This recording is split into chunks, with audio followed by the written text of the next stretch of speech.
নমস্কার বন্ধুরা, tips blog and Tojo চ্যানেলের আরও একটি নতুন ব্লগ শুরু করছি আপনাদের সকলকে সাথে নিয়ে। আশা করি আপনারা সবাই খুব ভালো আছেন এবং আমরাও এখন বেশ ভালো আছি। কিন্তু এই ব্লগটা যেটা দেখছেন আপনারা, এই ব্লগটা যেদিন আমি শ্যুট করেছিলাম সেই সময় আমাদের ছেলে মোটেও ভালো থাকেনি, খুবই শরীর খারাপ হয়েছিল সেই সময়। এই ব্লগটা আমার ফোনে সেভ করা ছিল, আর সমস্ত কিছু রেডি করাই ছিল, শুধু এডিটিং এবং ভয়েস ওভার দেওয়া বাকি ছিল। তাই ভাবলাম এই পুরনো ভিডিওটাই আপনাদের সাথে শেয়ার করি। এখন ছেলে সুস্থ আছে, বেশ ভালো আছে এখন। আর যে সময় এই ভিডিওটা শ্যুট করছিলাম সেই সময় দেখুন খুব বৃষ্টি পড়েছিল। আর বৃষ্টিতে আমাদের এই যেখানে আমরা ভাড়া থাকি সামনেটা এত বৃষ্টি হয়ে যায়, এত জল জমে যায় যে হেঁটে যাওয়া তো সম্ভবই হয় না। বাইকটাই নিয়ে এলে তখনও ভয় করে যে চাকা পাছে কাদার মাঝে ফেসে যায়।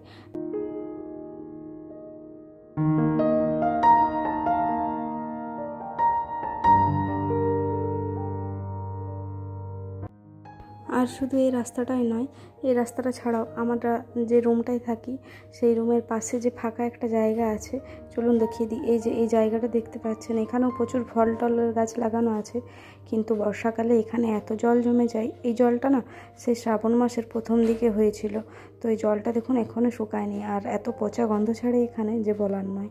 কিন্তু এখানটা এতটাই জল জমে যায়, এখানে কেউ যদি মাছ ছেড়ে দেয় এই সময় তো বেশ ভালো মাছ হবে।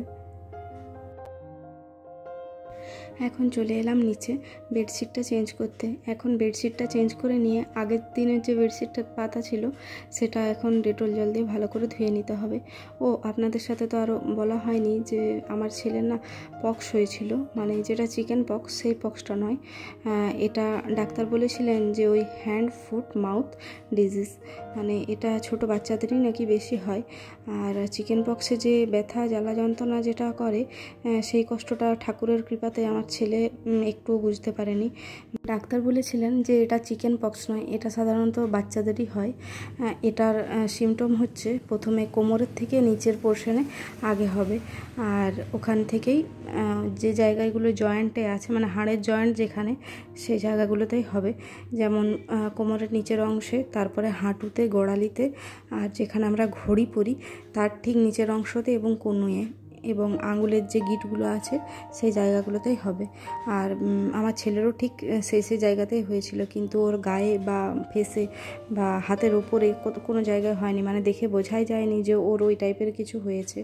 ওর কষ্ট বলতে হচ্ছিল ওই যেখানে জল ফোসকার মতো হয়েছিল সেগুলো যদি চেপা যাচ্ছিল বা কোনো জায়গায় লেগে যাচ্ছিল তখনই ব্যথা করছিল, তাছাড়া আর কোনো সমস্যা হয়নি।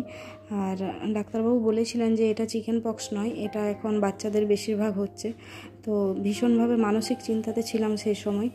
আর আমাদের জানেন তো আশেপাশের যারা থাকে তারা যতটা না আহারে বাছারে করে তার থেকে বেশি ভয় খাইয়ে দেয়।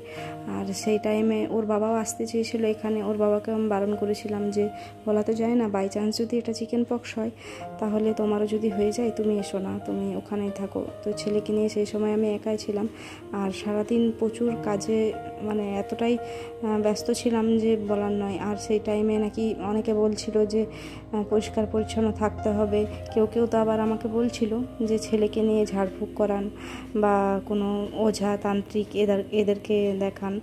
যদিও এগুলো সবই কুসংস্কার, আমি এগুলো একটুও বিশ্বাস করি না, তবুও ওই টাইমে ওই কথাগুলো শুনতে বেশ খারাপ লাগছিল। কিন্তু কিছু করার নেই, মানুষের মুখ তো আর বন্ধ করা যায় না। তার থেকেও বেশি খারাপ লাগছিল যে যারাই শুনছিল বা যারাই বুঝতে পারছিল যে আমার ছেলের এরকম কিছু একটা হয়েছে, তারাই দেখছিলাম ডিস্টেন্স মেনটেন করে চলছিল। এমনকি সেই বলে বোঝাতে পারবো না, আমি সেই সময় খুবই কষ্টে দিনটা কাটিয়েছি জানেন তো। আর সেই সময় এতটাই মানসিক দুশ্চিন্তার মধ্যে ভুগছিলাম যে কারণে আর এই ভিডিও শ্যুট ব্লগ করা কোনো কিছুই ইচ্ছে করেনি, সারাক্ষণ ছেলেকে নিয়েই পড়ে থাকতাম।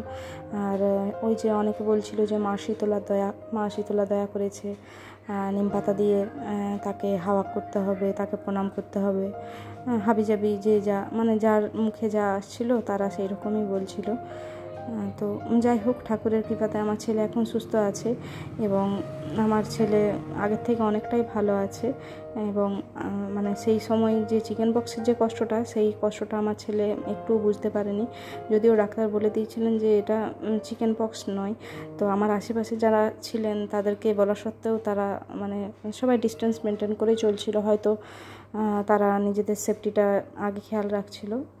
কিন্তু খুব খারাপ লাগে জানেন তো, এই সময় অসময়ে কেউ যদি এরকম মুখ ঘুরিয়ে চলে যায় না, তখন নিজেকে খুব অসহায় লাগে, এই আর কি। তো আমার ছেলের এই শরীর খারাপ না আমার বিশাল একটা শিক্ষা হয়েছে, মানে খুব কাছের মানুষ দিকে আমি চিনে গেছি যে নিজের উপর যে যাই করুক মেনে নেওয়া যায়, কিন্তু সন্তানকে যখনও কেউ অবহেলা করে বা অ্যাভয়েড করে, তখন সেটা না মেনে নিতে পারি না। আমি অন্তত মা হয়ে সেই জিনিসটা মেনে নিতে পারি না। তো যাই হোক, এখন আমার ছেলে সুস্থ হয়ে গেছে একদম। আর আমার ছেলের ওটা সারতে ওই দিন 7 মতো সময় লেগেছিলো। ডাক্তারবাবু বলে দিয়েছিলেন যে 7 দিনের মতো সময় লাগবে, এটা কোনো কষ্ট হবে না। হ্যাঁ, ছেলের যেটা সমস্যা হচ্ছিলো, ও একটু বেশ খিটখিট হয়ে গেছিলো আর বেশ কান্না করছিল, মানে কোনো কিছু বললেই ও কেঁদে ফেলছিল, মেজাজটা খুব কড়া হয়ে গেছিলো সেই টাইমে। তো এখনও ঠিক আছে একদম। তো যাই হোক, আমারও এই টুকিটাকি সেই সময় কাজ যা করতাম সেগুলো টুকিটাকি ব্লগ শ্যুট করে রাখতাম মাইন্ডটা ঠিক রাখার জন্য, কিন্তু সেই সময় আশেপাশের লোকজনের কথাবার্তা শুনে না আর কিছু ইচ্ছে করতো না, তাই অনেক দিন আমি ব্লগ শ্যুটও করতে পারিনি। ছোটোর থেকে বাবা মায়ের মুখে শুনে এসেছিলাম যে অসময়ে বিপদে যারা পাশে থাকে তারাই প্রকৃত বন্ধু, তারাই প্রকৃত কাছের মানুষ। তো এই ছেলের এই অসুস্থতার টাইমে আমি বুঝতে পেরে গেছি যে কারা আমার কাছের মানুষ বা কারা প্রকৃত বন্ধু। মানে মুখে সবাই সহানুভূতি দেখাচ্ছিল, সবাই কেয়ারিং করছিল মুখে, কিন্তু কার কী মেন্টালিটি সেই টাইমে আমি খুব ভালোভাবেই বুঝে গেছি। আর এদিকে তোজবাবুর দেখুন এখন খিদে পেয়ে গেছিলো, তাই ও চলে এসেছিলো। আর এই জামাটা ওর বাবার জামাটা পরিয়ে রেখেছিলাম, যেহেতু ওর কোমরের নিচের পোর্শনে প্রচুর বেরিয়ে গেছিলো, তাই ওকে সেই সময় প্যান্ট পরাচ্ছিলাম না, ওর বাবার জামাগুলোই পরে পরে কাটাচ্ছিল। বেশ বড়ল হচ্ছিলো, তাহলে প্যান্ট পরার আর প্রয়োজন হচ্ছিল না।